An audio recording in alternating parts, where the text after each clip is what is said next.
Jadi momentumnya saat ini adalah momentum bagi komoditas. Jadi oleh sebab itu Megang Securities Indonesia juga sudah call dari awal bulan September bahwa kita akan trimming big banks, which yang menjadi pemberat di IHSG untuk pindah ke komoditas. Dan itu masih berlanjut sampai saat ini. Tentu saja saya merekomendasikan teman-teman untuk lebih strategis dalam mengatur portfolio, tentu dengan risikonya masing-masing dan masuk ke wilayah momentum saat ini. Nah, momentumnya untuk siapa? Momentum saat ini dengan adanya konflik geopolitik di Timur Tengah, ini menjadi hal yang cukup menyegarkan bagi komoditas, terutama yang sudah di-mention tadi di awal oleh Tika, yaitu untuk oil dan coal. Nah, tapi menarik juga diperhatikan bahwa yang direkomendasikan oleh Pak Satriawan, yaitu Pegas dan PGO gitu ya.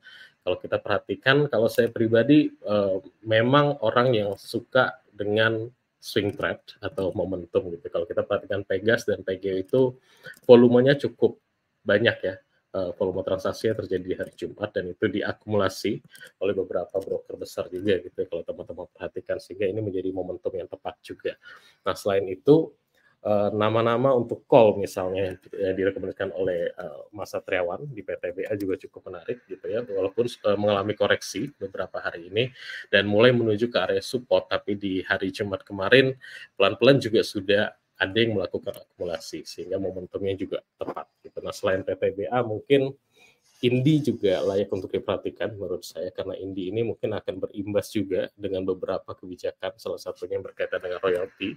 Seperti yang kita tahu, royalti yang disumbangkan oleh Indi itu cukup besar, sehingga kalau ada angin segar yang berkaitan dengan royalti ini, Indi akan cukup bertambah. Nah, selain itu, Indi juga terlihat diakumulasi di hari Jumat gitu ya, sehingga ini juga menarik untuk diperhatikan.